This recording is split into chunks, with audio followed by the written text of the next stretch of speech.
So, Bernie, I get students to take notes on the videos as well. And look, when I went through the phase of making my green screen videos, the students, it caused a lot of anxiety for the students because they didn't know what to write, because a lot of it was just a talking head with stuff going on in the background, looked visually fantastic, but there wasn't much for them to write down. So I had some students would watch the whole video and not take one note, and I had some students that would take 15 minutes or half an hour to watch a 5-minute video, and they'd write a transcript of everything, every word I said, and neither of those is what I want them to do. Yeah, neither are profitable. With the Lightboard, I think it's more of an authentic way, similar to a classroom, because basically what I write on the Lightboard is what I'd write on the whiteboard. Yes. And that invariably is what students write down. And for a junior class, I think that's okay, because I know that their notes are going to be pretty predictable because they've all written what I had written down.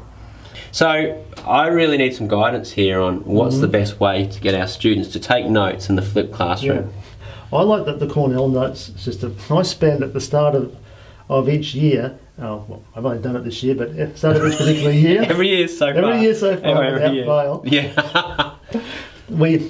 The first week is all videos are watched in class during the first week. We watch them together, and I train them on how to take Cornell notes. If they see it once, they need to see it quite a few times. So we watch the entire first week, videos together in class. I teach them how to take notes. And Cornell notes, so structure is like this. You set your page up like here, heading across the top, and that is your heading area.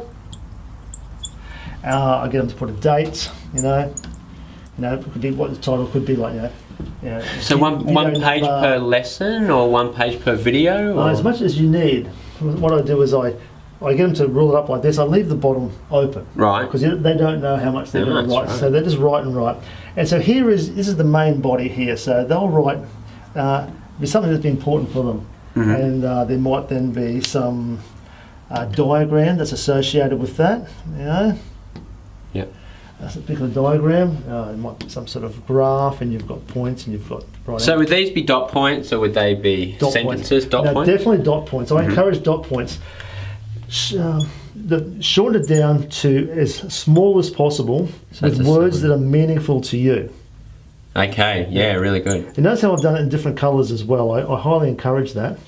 It really, dot points plus colours, and especially leaving a gap from the start of one to the beginning of one to the start of that. Yeah. It helps with the chunking idea. So the brain looks at the different colours, looks at the different dot points, looks at the different spaces, and goes, these are clearly separate meaningful ideas, and takes them and files them away much more efficiently. Right, okay, yeah. And so they go through taking all their notes.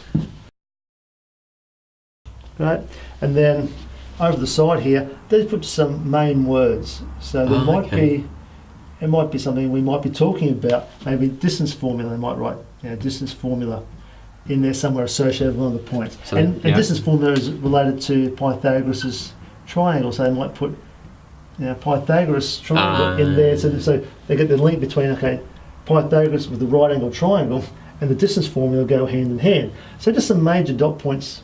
So it's not a definition, or it's not the actual formula. It's like a flash word that helps them to make an spark association something in their mind. Okay. And they keep working their way down the page, and when they're done, they just reel that off, and then they got this section down the bottom. And down here, this is their summary.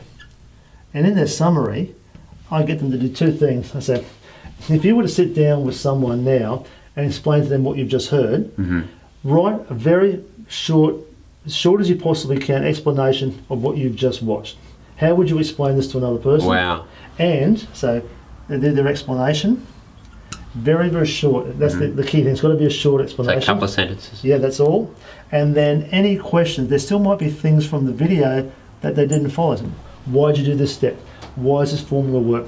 Where did this come from? Where are we headed with? They have some questions. They write their questions down. And when they come into class, it's those questions which then they start the lesson off with writing a learning goal based upon the question they have from the video. So they write their own learning goal based on their questions. Yes.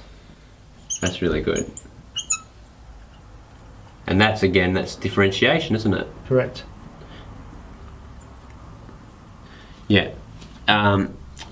there's also another technique very similar to this that we actually use at my school, and I've got to admit, I can now see how much better I could do it.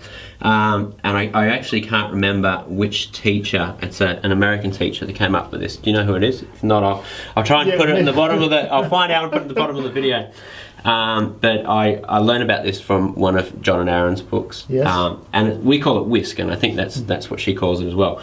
WHISK, watch, summarise, question. Yes. So you know, in the lesson plan, the student is required to whisk the video, not watch the video, but whisk it. So they need to watch it, they need to write a summary, and they need to have questions. So the question, it might be something they don't understand, or it might be a question they'd like to ask a colleague, because they do understand it. Yes. That's something that you really motivated me to get better at doing, because I don't think I'm doing as well as I could. Okay, that's great. I'm going to start doing that with my students as well. Love it. Well done. And also with the question at the end, when they form the learning goal from it, I then always set aside about 5 minutes at the end of the lesson to summarise the learning goal. Okay, look at your learning goal. How do you feel about you've achieved? Who's, you know, I say, level 4, Sheldon level, who, step aside Mr. O'Sullivan, I can teach this better than you can. And I keep working my way down through the different Big Bang characters. Right, okay. Right, so to close the gap, or to close the loop at the end of the lesson, the students really reflect on, have I been able to answer that question? Have I been able to satisfy my own learning goal? Yes, that's right. Yeah, that's great. Now, do you find that you have students working at their own pace, so that you might have some students who are 2 or 3 lessons ahead, and some that might be 2 or 3 lessons behind? Yeah, definitely, yes. Yeah, and does that trouble you? No, it doesn't, and I'm actually happy for that to happen, because those who want to be 2 or 3 lessons ahead, I don't want them 2 or 3 lessons back, because they'll be bored. That's right. And they will lose interest in the learning, they'll lose interest in my subject, and I don't want to hold them back. So in in our learning management system, they opened up and there's a page for the term, and they can be working their way through the videos, and I've got other links to other materials. So once they've mastered something, they're racing through the work. They think, well, don't go on to the next amount of work yet. You're ahead. Go to these extension activities, click on them, open them up, and they're based upon what they've just learnt, but they are 2, 3, however many steps higher. Right.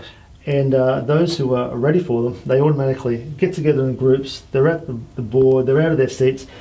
Great discussions, and absolutely, and they're challenging. They really are challenging. And the kids, the kids love the challenge. They rise to the challenge. Yes. They don't get turned off. They have their attempts and they fail, and they take a different approach.